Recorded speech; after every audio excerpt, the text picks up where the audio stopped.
They say ancient Greece was the birthplace of philosophy, democracy, and art. But behind the marble statues and golden temples, there was another side of Greece, one they don't talk about in history class. A world where gods fell in love with mortals, where beauty was worshipped like religion, and where pleasure, power, and punishment blended into one disturbing idea.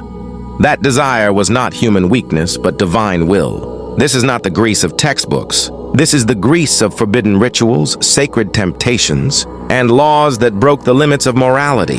The Greece that built Western civilization on customs the modern world would never dare repeat. So what really happened inside the marble halls of Athens? Why did their philosophers link love with war and their gods with chaos? Today, we're diving into the darkest side of the world's most celebrated civilization. And by the end of this story, you'll never see ancient Greece the same way again.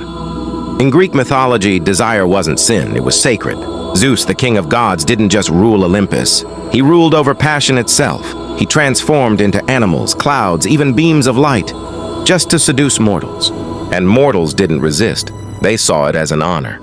Because to be chosen by a god meant you were blessed, even if it destroyed you. The Greeks told these stories not out of shame, but out of reverence. They believed beauty and attraction were divine forces, uncontrollable, dangerous and holy. But that belief had consequences. Because if gods could act beyond morality, then so could men. And soon, Greek rulers, poets, and philosophers began to mirror their gods, believing they too stood above moral judgment. In Athens, beauty was everything. It wasn't just physical, it was moral, intellectual, even spiritual. The Greeks had a word for it: kalokagathia, the harmony of the beautiful and the good. But in chasing that perfection, Greece created a culture of obsession. Artists sculpted bodies that looked superhuman, flawless, frozen in eternal youth. Women powdered their skin to appear like marble statues. Men spent hours training not for health, but to resemble gods. In temples, contests were held not for war, but for beauty. Victors were crowned with olive leaves, the same way soldiers were honored in battle. But there was a darker truth beneath all that admiration. Because when beauty became godlike, anything imperfect was seen as unworthy. Infants born with deformities were often abandoned on cliffsides. Ordinary people lived their lives compared to myth, and in the pursuit of perfection, humanity slowly disappeared. To the Greeks, love wasn't just romance, it was power. Plato once wrote that desire is the ladder to the divine, that passion can lift a person closer to the gods. But this idea blurred lines that should never have been crossed. The elite began to believe that wisdom and beauty could only exist together, that only the beautiful were worthy of education, art, and power. Philosophers gathered in courtyards not only to discuss truth, but to admire those they taught. They saw love as a form of mentorship, where emotional and intellectual intimacy merged into something the modern world would call disturbing. This wasn't about lust, it was about control. Because in ancient Greece, the line between admiration and possession was almost invisible. Every year, the Greeks celebrated festivals that would shock us today. During the Dionysia, they honored Dionysus, god of wine, ecstasy, and chaos. For one night, order vanished. Men wore masks, women shouted in public, slaves spoke to masters as equals. The city turned into a stage where morality was suspended. They drank, danced, and performed plays filled with laughter, tragedy, and desire. It wasn't just entertainment, it was ritual release. Because the Greeks believed that chaos too was sacred. But when the sun rose, everything went back to normal. The masks came off and silence returned. It was as if the Greeks had found a way to live with their contradictions, by giving their darkness one night of freedom. Despite their worship of beauty, the Greeks saw women as a danger, powerful yet feared.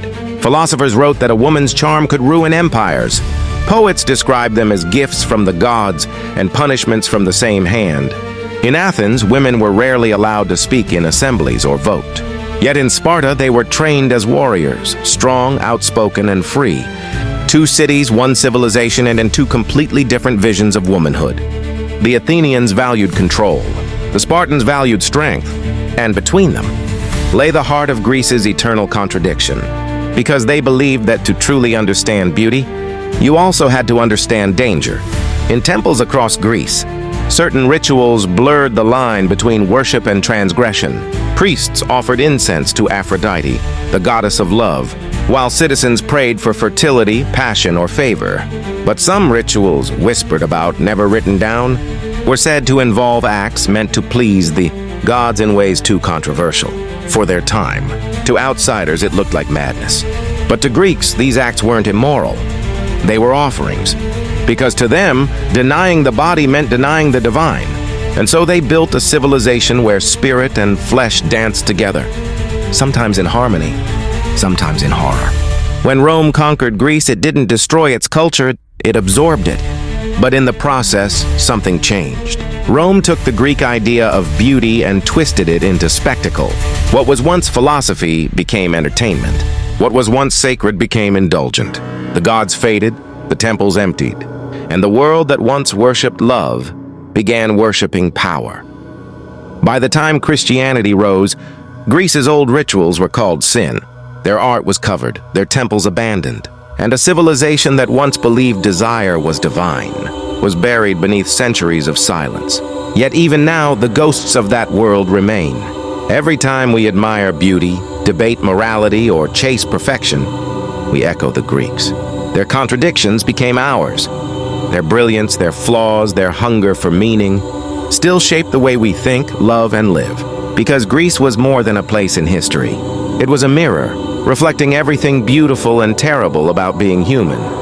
So next time you see a marble statue or read a Greek myth, remember, it's not just art. It's a confession. A whisper from a civilization that dared to make gods out of desire and desire out of gods.